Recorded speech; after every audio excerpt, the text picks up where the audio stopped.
Morning, how are you? Hey, madam. Good.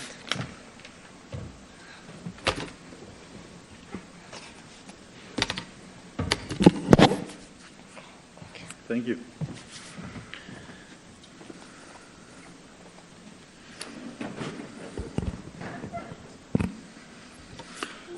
Good morning. I'd like to start by sincerely apologizing on Eskom's behalf for the load shedding that we are experiencing currently, which we also experienced a week or three ago.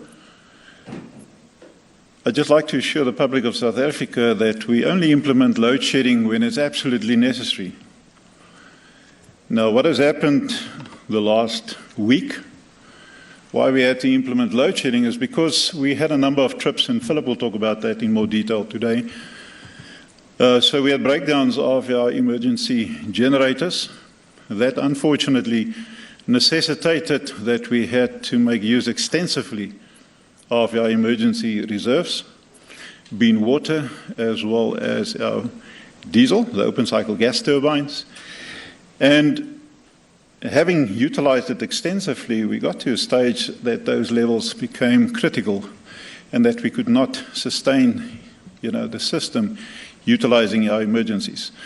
And this, unfortunately, then led to we implementing load shedding in order to protect the integrity of our overall system, which we will do at all times. So again, our sincere apology, and we really regret having implemented load shedding, and still we're in the process tonight from 9 to 5, and as well tomorrow night from 9 to 5. So thanks. I will concentrate on an overview today. Now, we've seen varied performance by our operating divisions. Our transmission and distribution divisions performing, I believe, good. However, there remain concerns within our generating division. And we will spend a lot of time today highlighting those, where we are, why we are where we are, and more importantly, how do we intend getting out of this. So on distribution side, in terms of duration and frequency of outages, good improvement, reducing the frequency as well as duration of these outages, and then also restoration when we do have a fault, that has improved, so bringing down the time to restore faults. On the transmission side, the severity of a few incidents impacted the overall performance. But having said that, the overall performance in transmission system-wise, network-wise, very positive, and we had no major incidents year to date. So on the transmission as well as distribution side, we continue to implement the necessary maintenance. We do replace wherever is required the older assets in order to make sure that we have a sustainable electrical network moving forward. On the new build side, since February this year, at Medupi and Kusile, a unit each, we placed into commercial operation. And 500. And that also brought the end to the Medupi new build, placing the last unit into commercial operation for the generation division then to maintain and operate going forward. So Kusile, we've got 3 units that is in commercial operation and another 3 outstanding. And I'll come to when we envisage the commercial operation of those. We're quite proud. We had some challenges at Camden Power Station, safety on the ash facility, the ash dam specifically.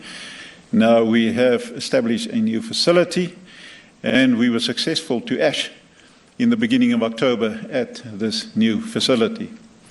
So that will assist us with the other breakdowns, other definition of breakdowns moving forward to reduce those. At the same time, I don't know if you can recall, we've built a railway line between Ermelo and Majuba Power Station. And about a week ago, for the first time, we successfully offload a truck, a coal train, with the Tipler facility. So again, a big milestone on that side. Koeberg. Now, unfortunately, this presentation was completed and finalized before the incident we had yesterday.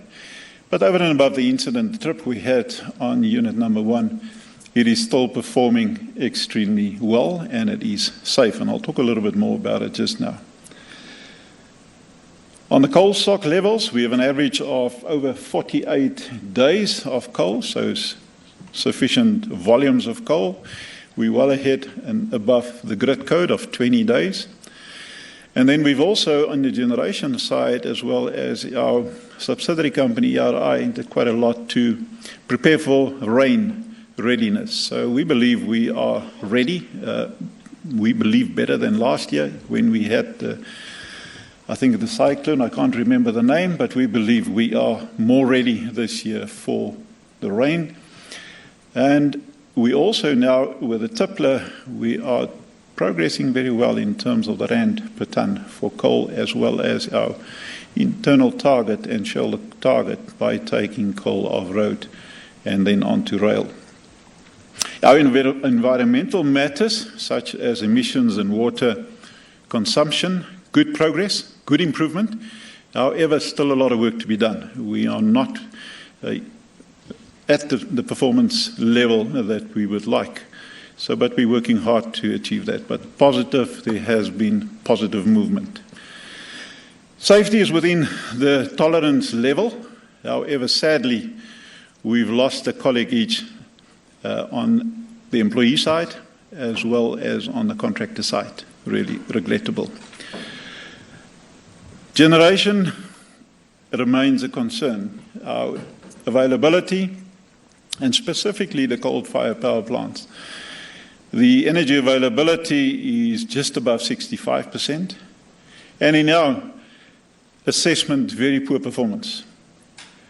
And I can just assure you that we are working very hard to turn this around, but I will deal with that, and Philip specifically will deal quite a lot with this side of the business. Now, a key contributor has been, we said we're going to increase our planned maintenance, so that had a negative impact, but positive in terms of sustainability on the energy availability. But then we had a number of breakdowns, and those are the issues that is really concerning us.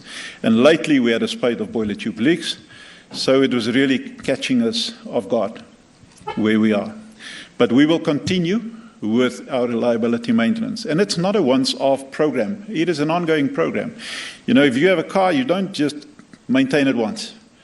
In order to have it sustainable, you will maintain it moving forward. And that is what we will do going forward as well. Now, unfortunately, as of today, we had quite a number of load shedding days, 32 in total. And that compared to the 47 we had for the whole financial year last year. So it is really concerning to us that we had this number of load shedding days already. And then Eskom, we do have some financial challenges, significant financial challenges. And because of the performance of the generation system at this point in time as a whole, we had to make use of the open cycle gas turbines significantly, and burning diesel with money that actually we don't have. So it is really a focus area to change this performance around, but we will talk about that in much more detail. Then we had, I've only put on the slide, one incident. On the 8th of August, we had the explosion in the generator at Medupi Unit 4.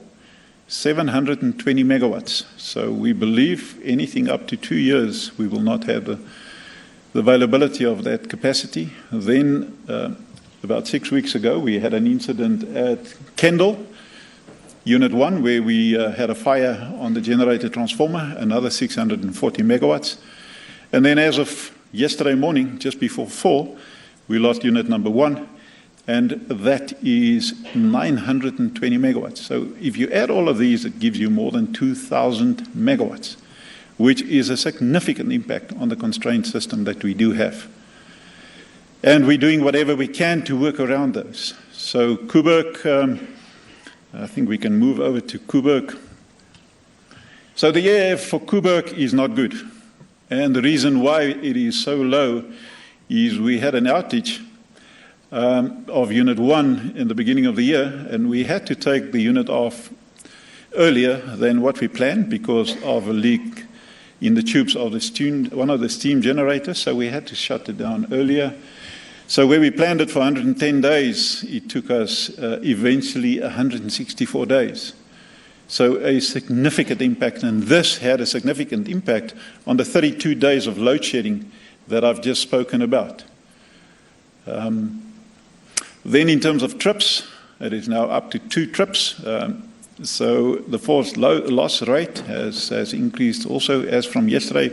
But as of yesterday, it was good performance in terms of trips, in terms of the forced loss rate. Our readiness to replace the steam generators, so we have 3 steam generators for each unit. Our readiness, we believe, is at above 98%. The first replacement of the generators is planned for the 3rd of January next year. So we're getting ready to replace that on unit number 2. And then the long-term operation, that is to extend the life of Koeberg by another 20 years. We believe we're on track to make sure that we obtain the license by the middle of 2024. Now, what happened yesterday at Koeberg Unit 1? We have 2 steam feed pumps, and so one was on an outage, for statutory overspeed testing. So when we were bringing this feed pump back, unfortunately on the one that was in operation, we lost, for some reason, a reduction in flow rate as well as in speed. That unfortunately had a negative impact on the water within the steam generator, and that's when the reactor then started to shut down itself. Now, what I want to say is the shutdown was according to procedure and it was safe. Now, the feed pump is on the secondary side, not on the primary side. So what we're currently doing is we are looking at fault finding. The engineers and operational staff are looking at what exactly happened. Why did we lose the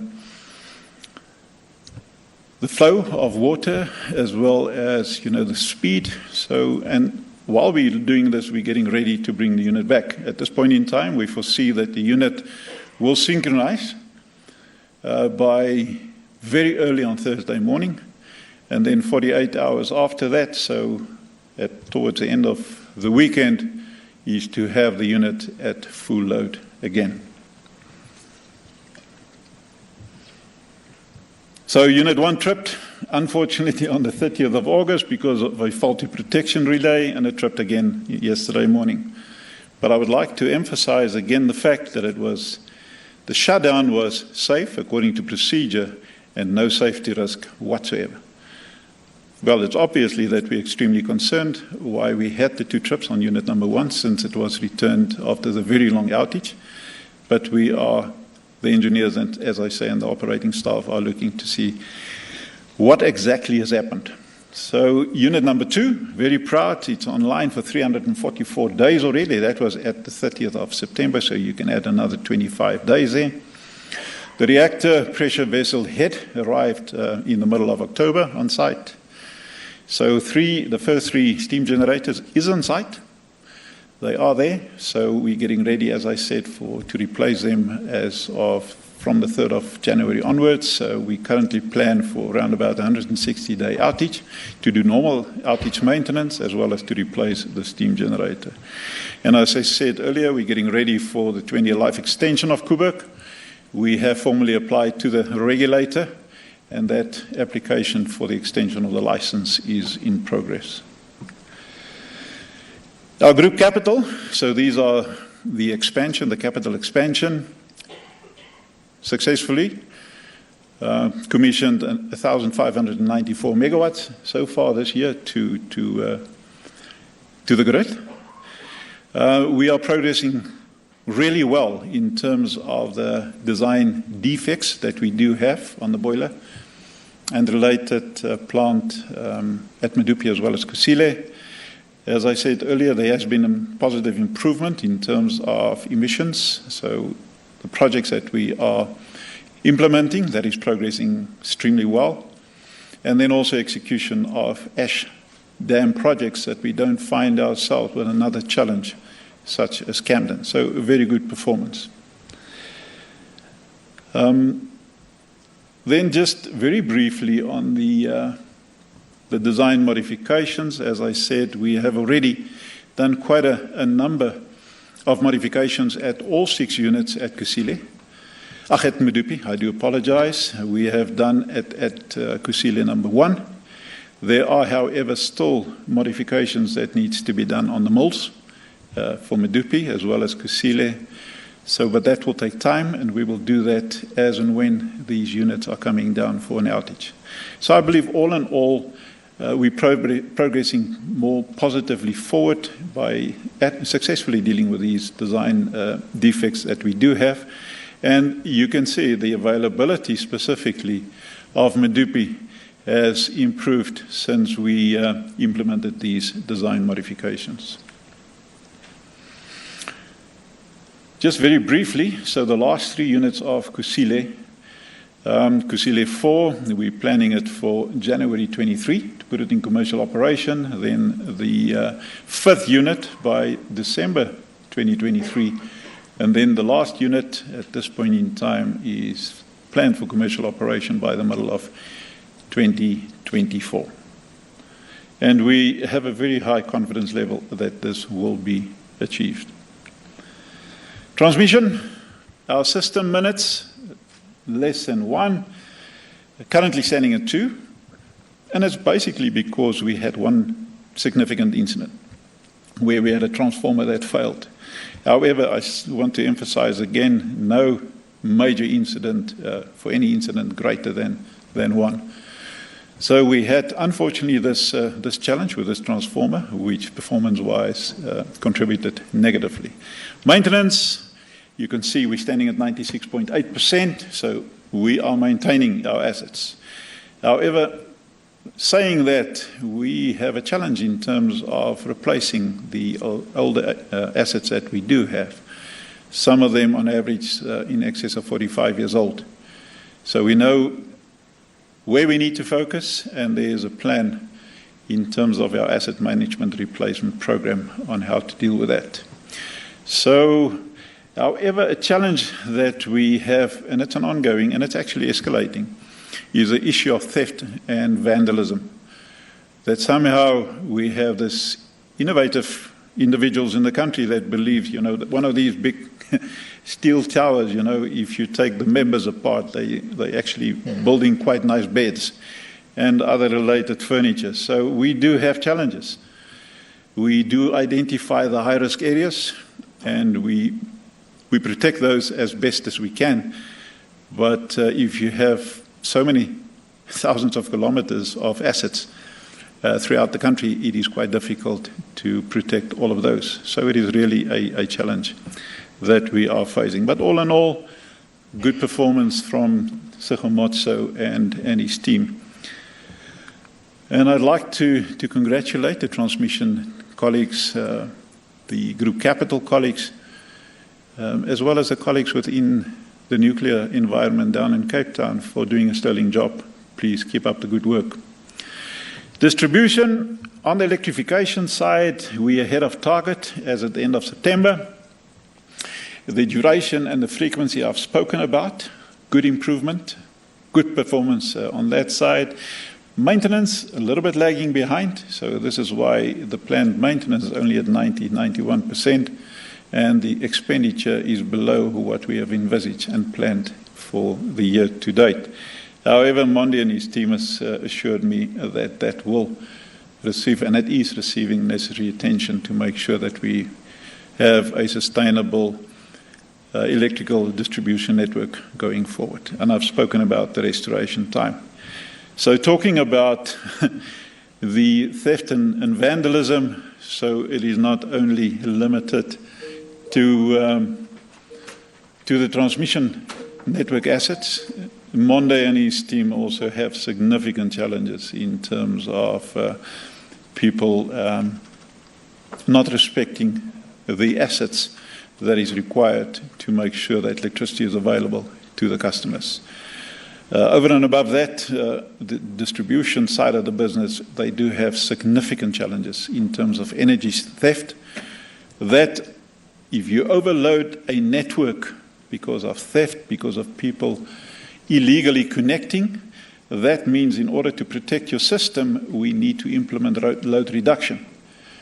Now, although it is a huge challenge for Eskom, I believe that we can successfully deal with this with the help and support from the communities where it actually does take place.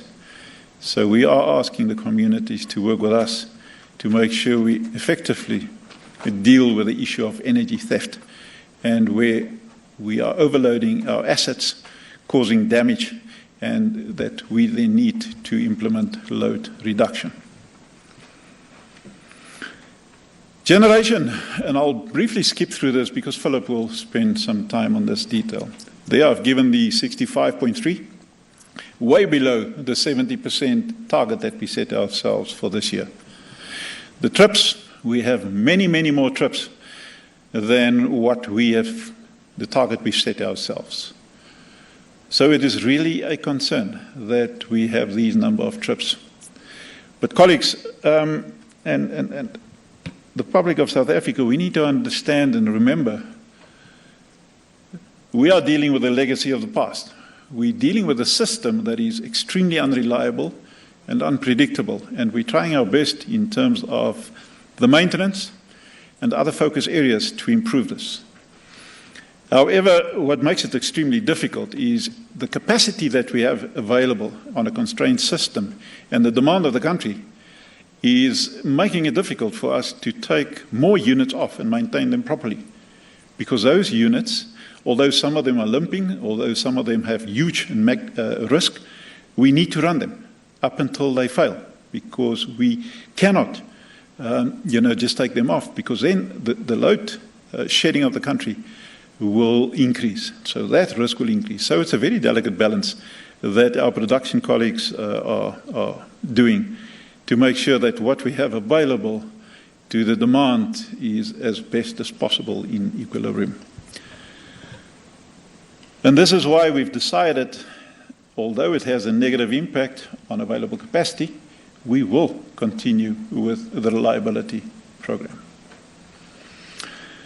Okay, our partial load losses, although it has reduced, it is still too high to the target that we set ourselves. Now, if you take 4,600, a normal six-pack power station like a Matla or a Letabo or whatever the case may be, is typically about 3,600, somewhere around there. So we have more than one power station out on partial load losses. So it's an area that is receiving a lot of attention, and we're dealing with that as best as we can. But you will reduce that after you have done properly your maintenance, your reliability maintenance. Unplanned load losses speaks for itself, that it is much higher, and it's because of all the trips, because of the higher partial load losses than where we find ourselves. However, maintenance, what the target we set ourselves, that's where we are at 9. And typically during summer you tend to increase your planned maintenance, where in the winter times you typically reduce it. So, but on average, the target we set ourselves of 9%, that is what we have achieved. Earlier I spoke about the open cycle gas turbine utilization. It is a concern. So we had to run those open cycle gas turbines much harder and much more frequently. And sometimes as base load, which is not what they were designed for, in order to make sure that we supply the demand that is required by the country.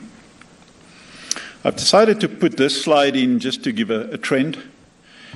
And for me, the positive on this is that on the maintenance side, you can see that the commitment we've made to take units out on planned maintenance, we are sticking to that. However, that sort of a lightish blue color, which is our unplanned, that is not coming down the way that we would like it to come down. So that's a real focus area, and Philip will talk about that. I've decided to show this slide because it tells for me personally, as a Chief Operating Officer, quite a lot. Now, if you look at the red solid bar, That is the monthly energy availability factor. Now, if you look at the dotted one above it, 3 power stations, the Tuka, Duva, and Kendall. If we can get those 3 stations only to perform at a 70% energy availability factor, look at the difference it's making to the energy availability of generation. Anything between a 5 to a 9%. So anything between a 70 to a 72%, 73%. So a massive jump. Now, I'm sure Philip will talk about that today, and that's where the focus is. If you look at the Tuka, it is actually a shame to even say how we have neglected that power station and the state that we had it some years ago, and what we're trying to do now to fix it. Duva is exactly the same. And with Kendall, we have some significant challenges as well, because we have some emission challenges. And then we still haven't fully recovered since the industrial action and load shedding we had in the middle of 2018. So the focus is not that we lose focus on any of the other power plant, but there are dedicated focus and hands-on focus. And from specifically Philip and myself, because I ask the questions quite often about these 3 power stations. If we can get them just to perform at 70%, what a massive impact it will make to the energy availability factor and the contribution to lower the risk of load shedding.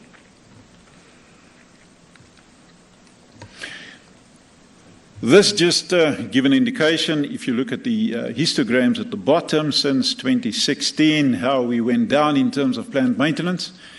And since last year, how we have increased planned maintenance. Invest in your plant. Because if you show respect to your plant, it's amazing the respect that you get back from your plant. So it's to make sure that we look after our plant. They may be old. You know, if you take Kusile and Medupi out of the equation, the other 13 coal-fired power plant on average is 42 years old.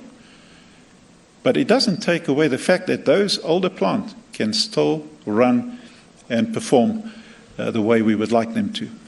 If you look at the golden bar, the solid line, the blue solid line, you can see how the energy availability factor came down after we stopped planned maintenance. You can see it very clearly, how it follows each other. And then what we do then to the plant, those plant that is available to run, how hard we run them, the utilization of that. That is basically the golden bar. So what is important is to lift, to make sure that we have a constant expenditure in terms of maintenance and midlife refurbishment. Those are the histograms at the bottom. And then to lift the solid blue bar, which is the energy availability factor, to the 70%, where we set ourselves a target, and to bring the utilization of those units that is actually running to come down. Because you can take for yourself, if you've got a car that is old, and whenever you get in the car, your foot is always on the accelerator. That is not good. Okay, I'm going to skip on this as saying the same. What I wanted to demonstrate here is basically, if you look at the shaded area, the blue shaded area, that is the reliability maintenance, that is the planned maintenance, a long term, where the sort of a brownish bar on top of it reflects and represents the short-term opportunity maintenance. Just again to indicate to you that since around about June, July, we have increased now the planned maintenance again, because as I said earlier, you know, summer months you can increase your planned maintenance. Just very briefly, a breakdown of the unplanned that we are experiencing. That 23% that I showed you on those histogram bars, how is it made up? So on average, how is this made up? Now the full load losses is 4.5%. It is too high, because that's where you have the Medupi. That's where you have the Kendall ones. So it is too high. Then boiler tube leaks, nearly a 2%. Trips, another 2.5%. And then something that for me personally is really annoying is the outage slips, where you plan to bring a unit back, and that's what production-based, their production plan on. You'll bring a unit back after an outage at that specific date, and then you slip, and it has a negative impact. So that is close to 3%. So the partial load losses, we've spoken, just for an analogy, if you have a vehicle and you can, when you put your foot on the accelerator, you can get 120 kilometers per hour out of it. So in this case, when you put your foot on the accelerator, you can only get 100 kilometers. So it is that loss, that partial load losses. So in total, 23.1%. Then we have the Camden ash constraint, which will come to an end. When we spoke to the power station GM at 5 o'clock this morning, he assured us by the end of the month that will be behind us. Then other coal-related losses taking us into the 26%. So this is just a breakdown on where the focus currently is. Where are we focusing to turn this performance around? I'd like to end with this slide, my presentation. So we've seen some strong performance in distribution as well as in the transmission environments. However, we need to make sure that it's sustainable going forward. And I'm convinced that that focus is there. We continue to invest in our networks to replace old assets. That's on the transmission as well as on the distribution side. I personally have a concern in terms of the protection assets that is relatively old. So there's a dedicated focus to make sure those are replaced as soon as possible. And obviously, we have the financial challenges that we are facing. Now, Koeberg is operated safely. Although we have the challenge at this point in time, bringing back now Unit 1, it is still a good performing station. But when one of those units, the two, not performing, we really feel it severely in the organization. Now, generation business, it remains a concern, and there is quite dedicated focus. And I can assure the public of South Africa that really there is personal and dedicated and visible focus in turning this performance around. But we find ourselves in a very tight spot. So we will continue with our planned maintenance. We're not going to sacrifice on that. We had a challenge on it that the release of funds came late because of the financial challenges the organization faces. However, the funds have been released now for the next financial year. Not 100%, but quite a big portion of that. So the planning can continue, and to make sure that we have effective planning and very successful execution of that. Our group capital is making steady progress. So they've put into commercial operating 2 units this year. They planning, and we're on progress to bring the other 3 units at Kusile back, as I've indicated earlier, and also dedicated focus to deal with the environmental projects. We continue with the process to fix the design defects and to make sure that these units, whatever we've invested, that we do have the return on investment that is required by the country.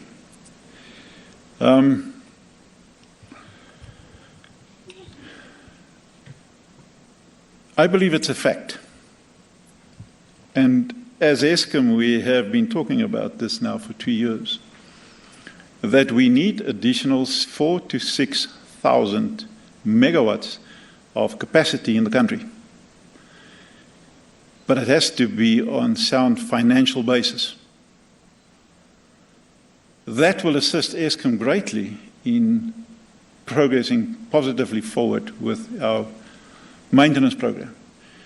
So it is important for all of us to understand that we need that 4,000 to 6,000 megawatts of additional capacity. And I'm specifically saying capacity in the country. But again, I want to repeat on sound financial principles. Because Eskom at this point in time, we are shy. And what we have available in terms of capacity to grow the needed economy of the country is really challenging. The elections is around the table, around the corner. And I believe the question is, Eskom, you are load shedding at this point in time. What is going to happen as from this weekend and counting the votes next week? What's going to happen? Now, we're confident at this point in time that the way that we manage the system at this point in time, that we make use of some of the emergencies during the day, but we recover it at night, will assist us to reduce the risk of load shedding to a minimum. We've also now had a good look at some of the opportunistic maintenance to see how we can plan that. On the distribution side, all these voting stations, our distribution colleagues, they are working close with the IEC to make sure that electricity will be available. I've spoken to the generation, transmission and distribution colleagues to be on standby as from the end of this week till after the voting has taken place, to make sure that wherever we do have challenges, that Eskom colleagues will assist. We have emergency generators, portable, available, which we will assist wherever we can. So we are extremely committed as Eskom to make sure that there is no electricity challenge going through the elections that is around the corner now. And then just lastly, to the public of South Africa, again, I do apologize for the load shedding. As I said earlier, we do regret that. But if we may ask you to please use electricity sparingly. If you do not have to run your swimming pool pump for 8 hours a day, so please don't do that. If you do have a timer for your geyser, please make sure that it's only utilized to really have your water hot. And if you don't, like in my house, have to have a light that is on, please switch it off. So thank you so much. Thank you. Philip?